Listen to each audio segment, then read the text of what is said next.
It started with a smell, a faint, bitter scent that rose from the cup of hot chocolate my daughter had just placed in front of me. I had known that smell once, long ago, back in my years as an accountant when a client had died of cyanide poisoning. Bitter almonds. The scent clung to the steam, almost invisible but unforgettable.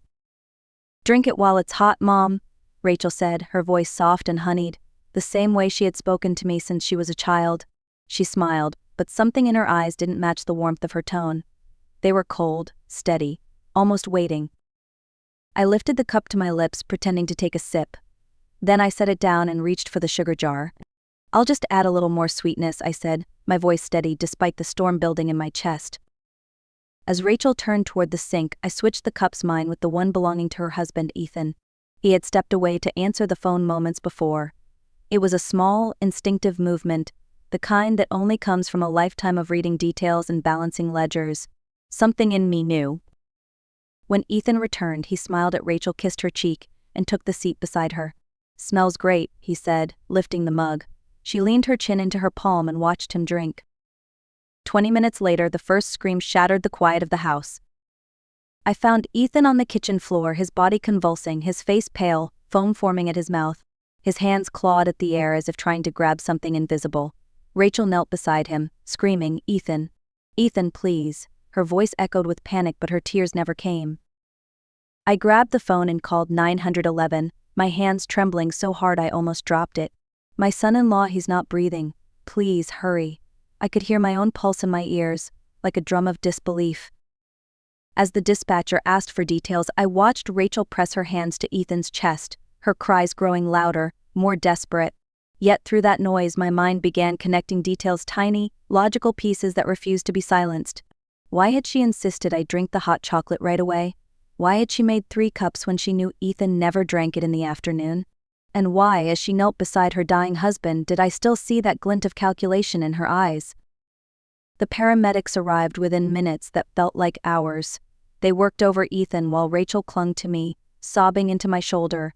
"Mom, he's dying. Please do something." For a moment I wanted to believe the performance. I wanted to believe that the girl I had loved for 30 years was incapable of such cruelty. But deep down I already knew. The bitter scent, the steady gaze, the cold precision, it all added up. As they loaded Ethan into the ambulance, I followed in my car, my mind racing through 3 decades of memories that now looked different under the harsh light of suspicion. That was the moment I realized the unthinkable.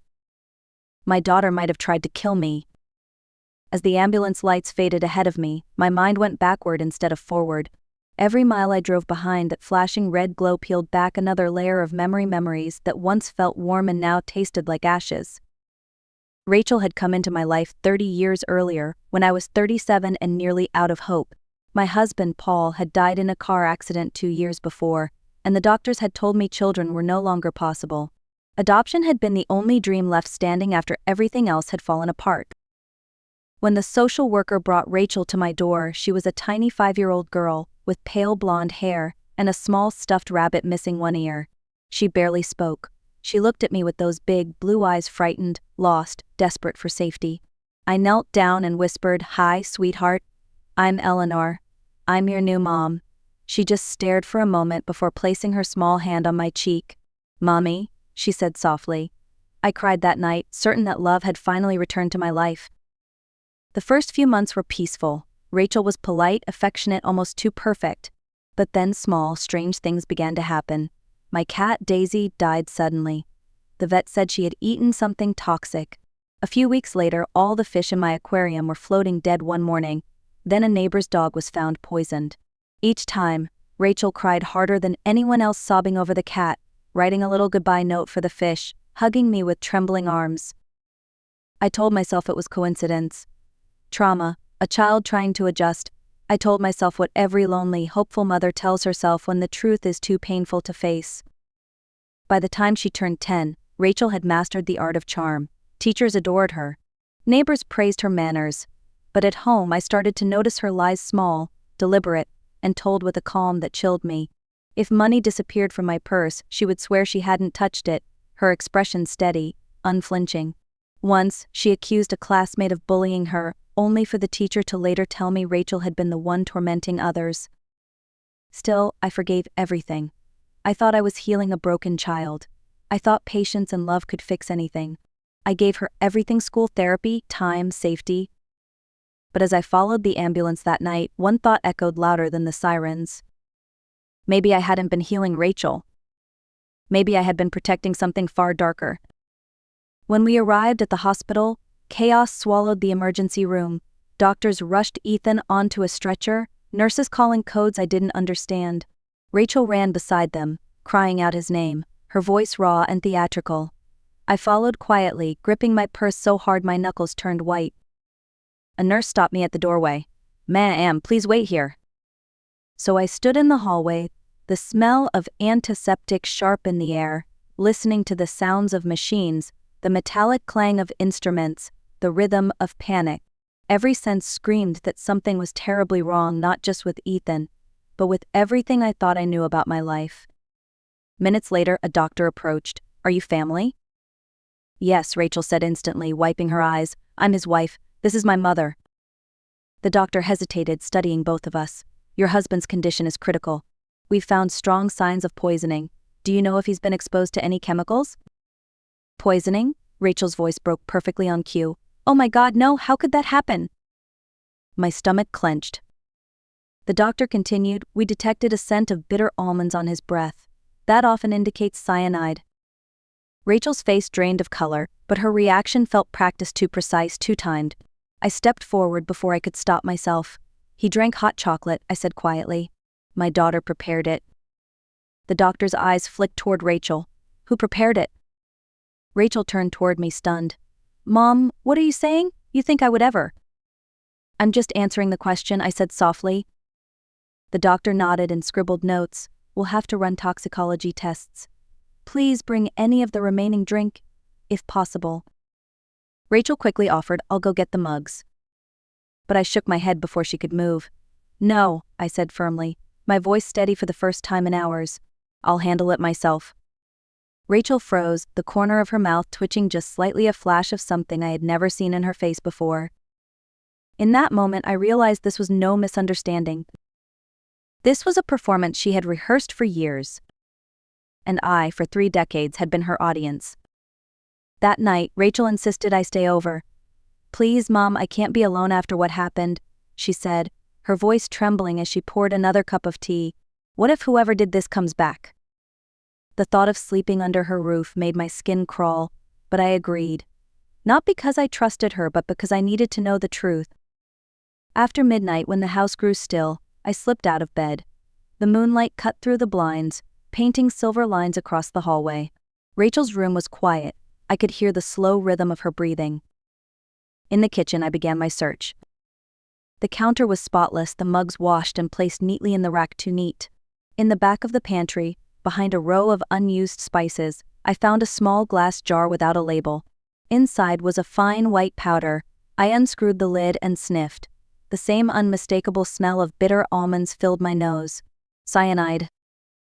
I placed the jar in my purse and kept searching. In a drawer beneath the stack of dish towels, I discovered a small insulin syringe and a folded piece of paper. On it was Rachel's handwriting. "Increased dosage. She's starting to notice. Cocoa is the best delivery." My heart stopped. I crept into the study she shared with Ethan. The room was filled with neatly organized folders, financial records, and computer files. I switched on the small desk lamp.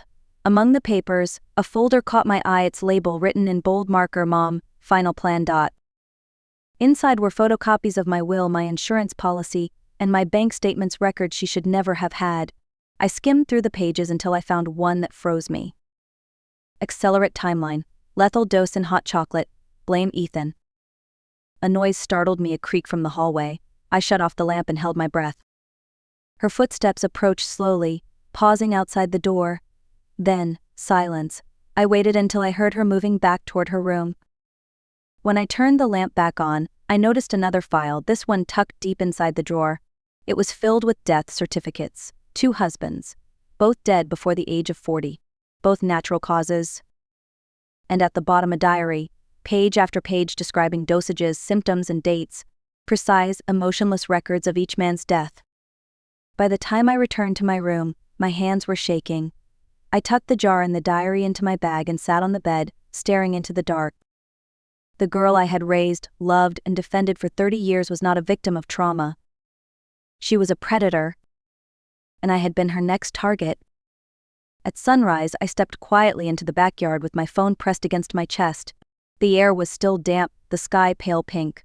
My hands trembled as I dialed Detective Hayes' number from the card she had given me at the hospital.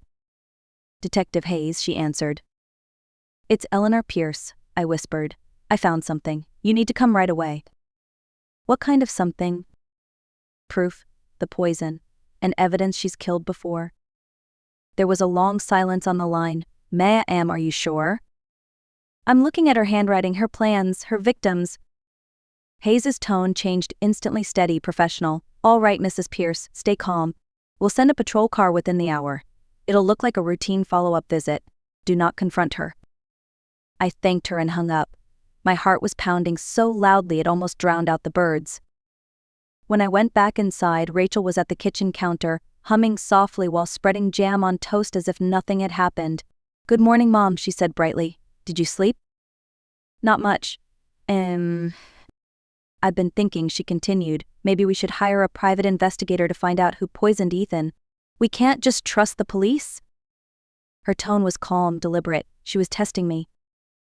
"I think," I said slowly, "the police are doing just fine." The doorbell rang. Rachel flinched, then forced a smile. That must be them now. 2 uniformed officers stood on the porch with Detective Hayes. "Good morning, Mrs. Pierce," Hayes said pleasantly. "We'd like to ask a few more questions." Rachel stepped forward, trying to stay composed. "Of course, anything you need." As they entered the living room, Hayes turned to me subtly. "Do you have the evidence?" I handed her my bag. Inside were the jar of cyanide, the diary, and the forged documents. She glanced through the pages quickly, her face tightening. Minutes later, I watched from the doorway as the officers led Rachel out in handcuffs. She didn't resist. She didn't cry. She just looked at me with those same calm, ice-blue eyes and whispered, "You shouldn't have looked, Mom." For the first time, I didn't look away. 3 weeks later, Detective Hayes called. "Mrs. Pierce, your daughter wants to see you," she said carefully. "She claims she has something important to explain." I hesitated. Every part of me screamed not to go, but a quieter voice whispered that I needed closure. I needed to look the truth in the eye one last time. The county jail was a gray block of concrete that smelled of bleach and despair. Inside the visiting room, Rachel sat at a metal table, her wrists cuffed, her orange jumpsuit neatly pressed. Her hair was pulled back tightly, and she smiled as if we were meeting for Sunday brunch. "Mom," she said softly, her tone syrupy sweet, "thank you for coming." I didn't answer. I sat across from her, waiting. "I just want to explain," she continued. "Everything you found, it looks bad. I know, but it's not what you think. I never wanted to hurt you. I was protecting you." "Protecting me?" I repeated quietly. "Yes," she said quickly. "Ethan was dangerous. He was trying to poison me, Mom. I only wanted to stop him first." Her eyes shimmered, her voice trembled. It was a performance polished over decades, but something inside me had changed. The spell no longer worked. "Rachel," I said calmly, "I read your diaries."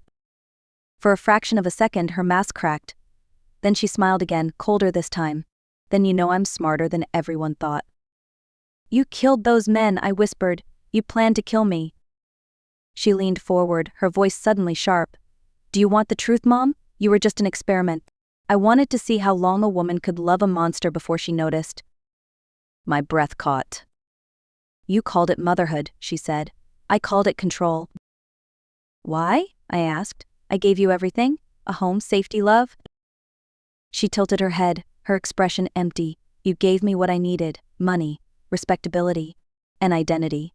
But love, I don't believe in that. People like you do." I stood slowly, my chair scraping against the floor. "Then I guess we were never family," I said. Her smile widened, cruel and bright.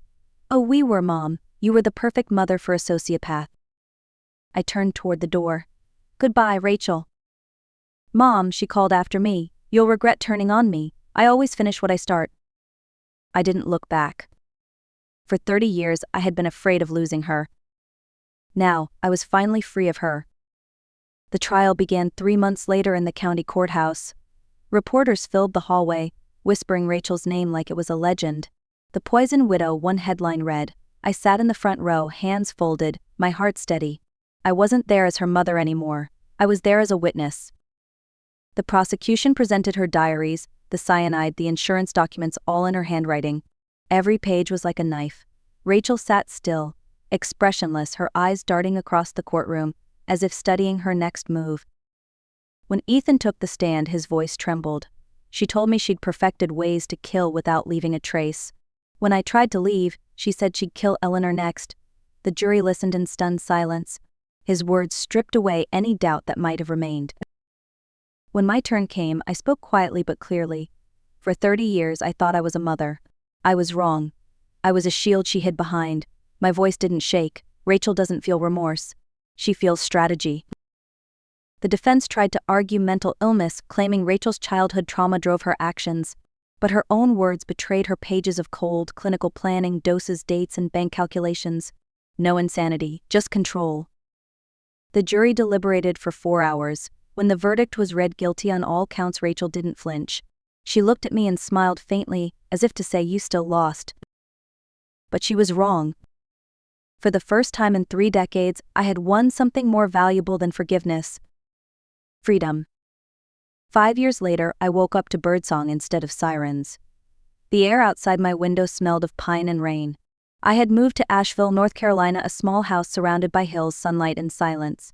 It was the kind of place I once dreamed of retiring to, back when life still made sense. Ethan lived nearby, just a few blocks away. After the trial, we had become family in a way blood could never define. He had survived Rachel's poison, but not without scars. Together, we built a new life from the ashes of the old one. 2 years later, he adopted 2 siblings, a boy and a girl, from a local shelter. Their names were Noah and Lily. I became Grandma Ellie. Some days, when I watch them playing in the yard, I think about Rachel, not with anger anymore, but with a quiet understanding of what she could never feel: peace.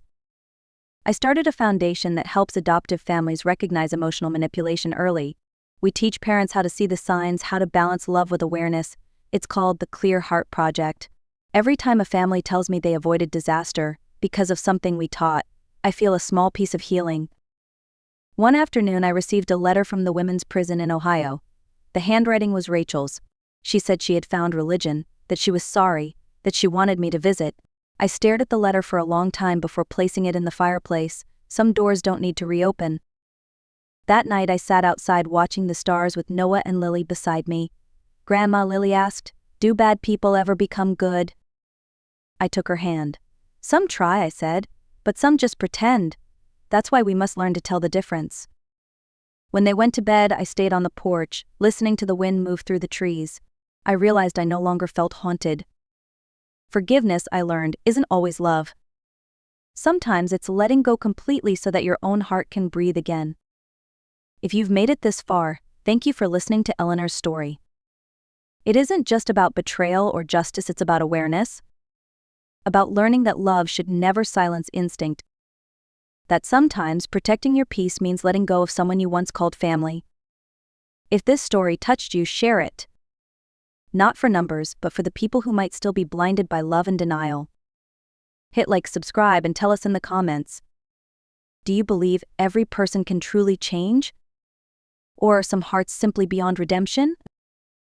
This is The Art of Revenge, where truth, pain, and strength find their voice.